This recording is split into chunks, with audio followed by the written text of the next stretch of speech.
So you're truly Professor, Dr. Dolphy Gilpin. We're on Einsteinium tonight, named after that very famous scientist, Albert Einstein.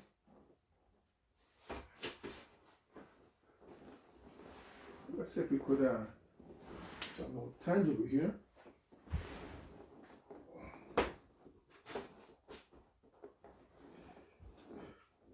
And so we have Einsteinium 99, atomic number, and atomic mass of 253, and it's synthetic. A synthetic element is not found naturally in nature. It is synthesized in the laboratory by bombarding neutrons, or it is the residue of thermonuclear reaction from the debris, and you could collect about 2 milligrams of Einsteinium from such a reaction.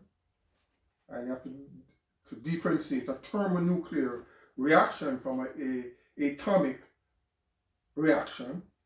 There are two different things. So the Einsteinium was that. Okay, so here we have Einsteinium 92 for those. That's the uranium.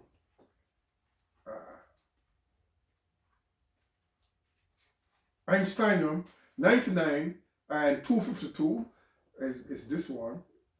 And noble gas or electronic configuration is radon 5F11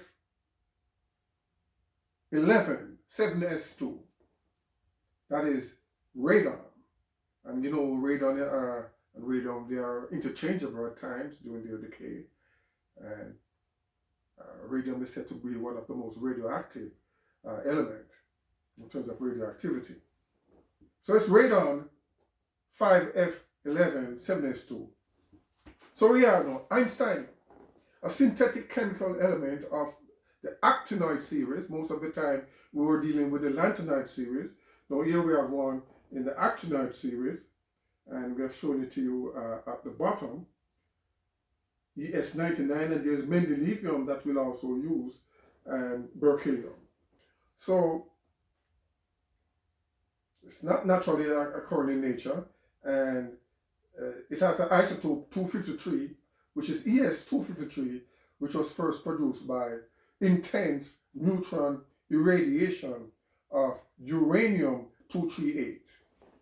So that's one way of getting this Einsteinium, by intense irradiation of uranium-238 during the detonation of a nuclear weapons. Now, use of Einsteinium. Einsteinium is used in nuclear research and to produce other elements. In fact, just a few years after discovering Einsteinium, Albert Gursa and his team at Berkeley, California laboratory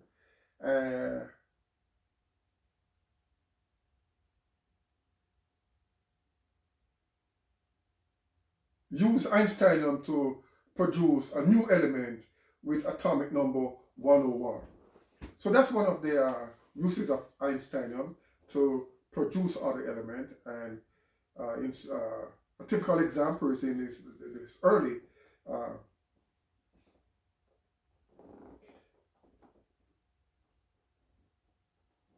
in the early history of Einsteinium, we had this not Albert Einstein, but Albert Gursa and his team at Berkeley, California, used Einsteinium to produce a new element with atomic number 101, which was mendelevium, or the other name now would be unnium.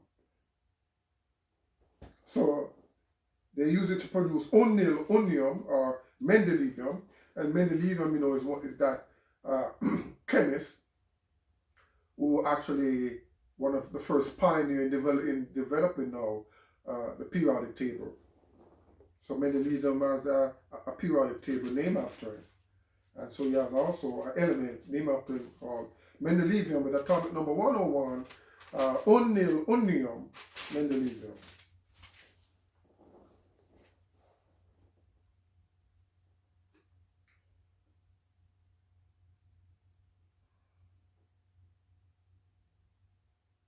Now, the team of scientists who discovered it gave the name in honor of Albert Einstein. So Albert Gilpin and the team of scientists who discovered Einsteinium gave the name in honor of that famous scientist with his E=mc², most famous equation. They gave the Einsteinium metal to name after it. Now, Einsteinium is a synthetic element produced in nuclear reactors in minuscule amount from the neutron bombardment of plutonium. Yeah, from the neutron bombardment of plutonium. And up to 2 milligrams of this Einsteinium can be produced from the HFIR, which is the high flux isotope reactor at the Oak Ridge National Laboratory. So here we have plutonium now.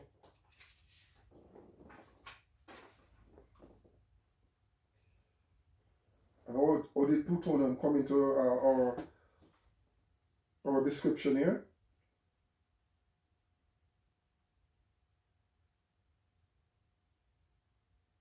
We had a neutron bombardment of plutonium.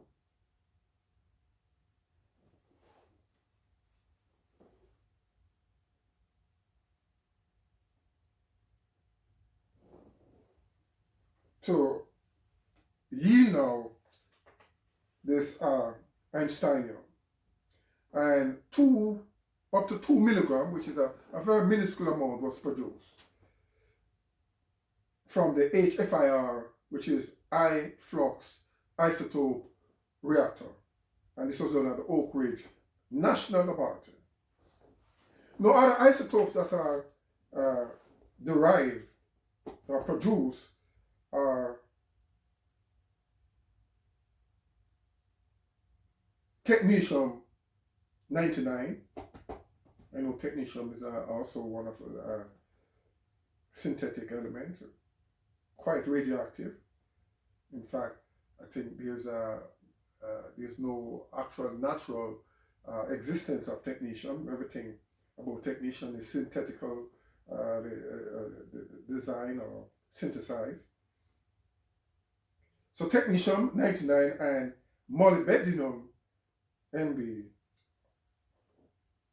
or MOR, which one is that? MB99. Now, Einsteinium is a silver white radioactive element or metal with an atomic number 99. Its intense radioactivity causes it to glow blue in the dark.